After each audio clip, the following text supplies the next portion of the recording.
Hello, नमस्कार मित्रांनो. आज आपण चिकन बिर्याणीची रेसिपी पाहणार आहोत. तर मी गॅसवर एक कुकर ठेवलेला आहे.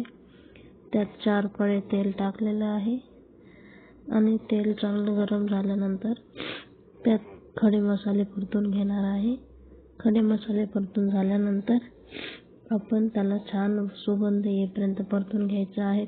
खडे मसाल्यांना खडे मसाले परतून झाल्यानंतर आपण त्यात कांदा टाकणार आहोत.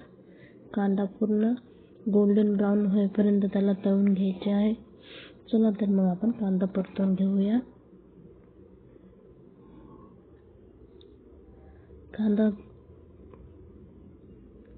कांदा परतून होते तोपर्यंत आपण त्याला थोडंसं मीठ टाकूया. मीठ टाकल्यानंतर टोमॅटो टाकल्यानंतर मीठ टाकू, जेणेकरून आपला टोमॅटो सॉफ्ट होईल. टोमॅटो सॉफ्ट झाला आहे. आता आपण अद्रक लसूण टाकून देऊ. मिक्स करून घेऊ. मिक्स करून घेतल्यानंतर त्याच्यामध्ये आपण दुसरं सामान टाकूया. चांगला परतून घेतला म्हणजे त्याचा सुगंध पण चांगला येतो, चवीला पण ते छान लागतं. आता तिखट अशा हिरव्या मिरच्या मी तोडून घेतलेल्या आहे 5-6. तुम्हाला जेवढे हव्या असेल तेवढ्या तुम्ही टाकू शकता. मी लहान मुलांच्या हिशोबाने बनवत आहे. तुम्हाला जर मोठे पाहिजे असेल तुम्ही मोठ्यांसाठी जास्त मिरच्या घेऊ शकता. तसंच मी त्यामध्ये गरम मसाला टाकलेला आहे. महादेवचा इथे गरम मसाला मी वापरलेला आहे. थोडीशी हळद टाकल्यानंतर बिर्याणीला कलर छान येतो. तसेच थोडीशी लाल मिरची पावडर टाकत आहे. लाल मिरची पावडर टाकली का त्याने पण बिर्याणीला चव पण सुंदर येतो आणि कलर पण छान येतो.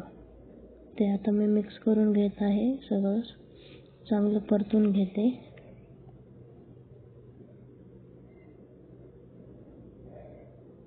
आता आपले पूर्ण मसाले जिन्नस पूर्ण चांगले परतून घेतलेले आहेत.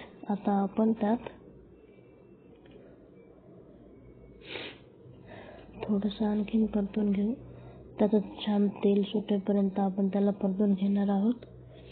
तर आता मी यात थोडंसं मला अर्धा किलोची बिर्याणी बनवायची आहे, त्यामुळे मी अर्धा किलो चिकन घेतलेले आहे. त्यामुळे मी चिकन मस्त परतून घेत आहे मसाल्यांमध्ये. जोपर्यंत चिकन आपलं पाणी सोडत नाही तोपर्यंत मी त्याला मिक्स करणार आहे.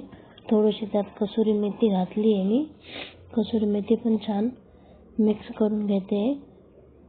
कसुरी मेथी मिक्स करून घेते छानपैकी. तो सोबत चिकनही परतलं जातं. आणि आता पाणी टाकत आहे. त्यासाठी मी अर्धा किलो चिकनसाठी मी 2.5 ग्लास पाणी घेतलेलं आहे. थोडासा लिंबू पिळते. लिंबाचा रस टाकलेला आहे 2 टेबलस्पून. आणि आता उकळी येण्याची वाट पाहते. उकळी आली की त्यामध्ये आपण तांदूळ टाकणार आहोत.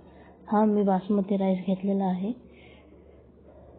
आणि आता उकळी आली तर मग हा टाकून दिलेला आहे मी कुकरमध्ये टाकून घेतल्यानंतर पूर्णपैकी मिक्स करून घेणार. मिक्स करून घेतलेलं आहे मी. आता हे कुकरची झाकण लावून त्याला 3 शिट्ट्या लावून घेते. 3 शिट्ट्या निघून आल्या. आता ही आपली बिर्याणी तयार आहे. आणि ही बिर्याणी मी गरमच सगळ्यांना वाढणार आहे. तुम्हाला जर वाटत असेल खावासा तर तुम्ही पण करून खाऊ शकता.